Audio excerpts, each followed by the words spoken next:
네, 건강 따라잡기 시간입니다. 네, 지난주에 이어서 이번 주도 부모님 건강을 챙겨드릴 수 있는 방법에 대해서 알아보겠습니다. 신재원 의학 전문 기자 나와 있습니다. 어서 오세요. 안녕하세요.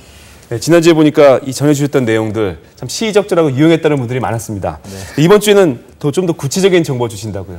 그렇습니다. 지난주에 전체적인 생활 습관이라든지 식사, 수면 이런 것에 대해서 말씀을 드렸었는데요. 네. 이번 주는 주로 앓고 계신 질환들의 치료법에 대해 말씀드릴까 합니다.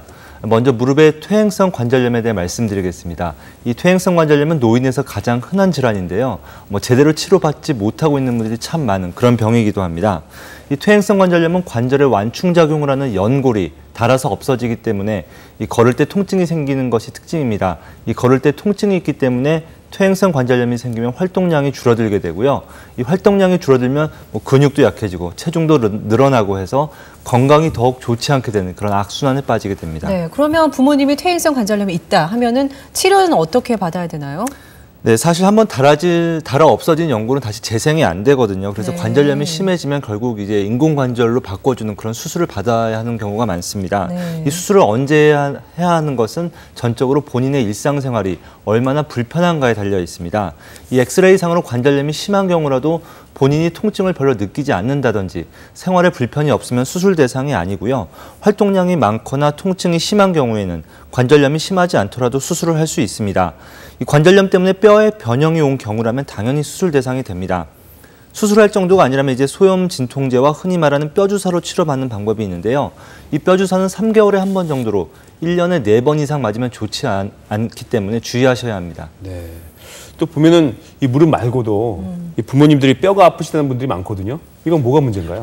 그렇습니다. 가장 흔한 게 바로 골다공증입니다. 주로 여성 노인에게서 나타나지만 요즘은 남성 노인에게서도 많이 볼 수가 있습니다.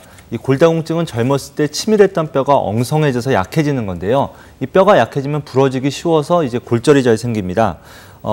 특히 척추 부분에 골절이 생겨서 척추뼈가 주저앉는 경우가 가장 흔하고요. 엉덩이 관절 쪽에 골절이 생기면 오랫동안 누워 있어야 하기 때문에 폐렴 등의 합병증으로 30% 정도가 사망하는 것으로 알려져 있습니다. 흔히 빗길이나 눈길에 미끄러지면서 골절이 생기는 경우가 많지만 의외로 또 집안에서 미끄러져 생기는 경우가 굉장히 많거든요. 따라서 마루나 욕실에서 미끄러지지 않도록 미끄럼 방지 매트나 발판을 설치하시는 게 좋습니다. 네, 이번에도 치료가 굉장히 중요할 텐데 어떻게 치료를 받아야 되나요? 네, 골다공증 약은 좋은 약들이 많이 나와 있습니다. 그래서 이제 약을 꾸준히 복용하는 것이 가장 중요하고요. 이 칼슘과 비타민 D 또 같이 먹는 것이 좋습니다. 이 골다공증에는 걷기 같은 유산소 운동이 좋은데요. 하루 30분 정도 걸으면 골다공증이 아주 좋지만 이 퇴행성 관절염이 심한 경우에는 걷는 것이 어렵기 때문에 이 퇴행성 관절염을 먼저 해결해야 합니다. 네, 그래서 이 관절염 치료가 중요한 거군요. 그렇습니다. 네. 다음에 말씀해 주실 질환은 어떤 게 있습니까? 네, 노안 치료법에 대해서 말씀드리겠습니다. 사실 그동안 노안에 대해서는 뚜렷한 치료법이 없었거든요. 하지만 이제 최근에 노안을 치료할 수 있는 그런 방법들이 자꾸 나오고 있습니다. 이 대표적인 것이 이제 레이저를 이용해서 각막을 깎는 방법입니다. 라식 수술과 비슷한데요. 한쪽 눈은 먼 곳을 볼 수 있게 만들고 다른 한쪽 눈은 가까운 것을 볼 수 있게 만들어서 양쪽을 다 볼 수 있게 하는 것입니다.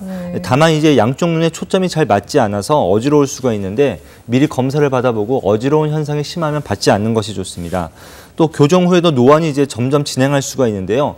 몇 년 뒤에 노안이 다시 나타났을 때 어떻게 할 것인지 미리 의사와 상의하는 것이 필요합니다. 네, 각막 깎는 거는 아무나 할 수 있는 건 아닌 것 같은데 지난주에 백내장 얘기해 주셨잖아요. 백내장 갖고 계신 분들이 이 수술을 받을 수가 있나요? 네, 노인들은 이제 백내장을 같이 갖고 있는 경우가 많은데 이 백내장 수술을 하면서 특수 렌즈를 이용해서 노안까지 교정하는 그런 방법들이 최근 각광을 받고 있습니다. 이 백내장 수술은 카메라의 렌즈에 해당하는 수정체를 인공 수정체로 바꿔주는 것인데요. 원래는 이제 먼 곳이나 가까운 곳 중 한 가지만 잘 보이는 단초점 렌즈를 사용했지만 최근에는 양쪽이 다 잘 보이게 하는 다초점 렌즈가 나와서 노안 교정이 가능해지게 된 것입니다. 하지만 이 방법은 이제 난시가 심하거나 고혈압이나 당뇨병 등으로 망막에 문제가 생긴 경우에는 효과를 보지 못할 수가 있어서 주의가 필요하고요. 역시 노안이 다시 서서히 진행할 수 있다는 한계를 가지고 있습니다. 따라서 이런 노안 수술의 경우 남들이 한다고 해서 무턱대고 따라하기보다는 이제 수술 후에 일상생활에서 얼만큼 도움이 될까를 먼저 꼼꼼히 따져보는 것이 필요하겠습니다.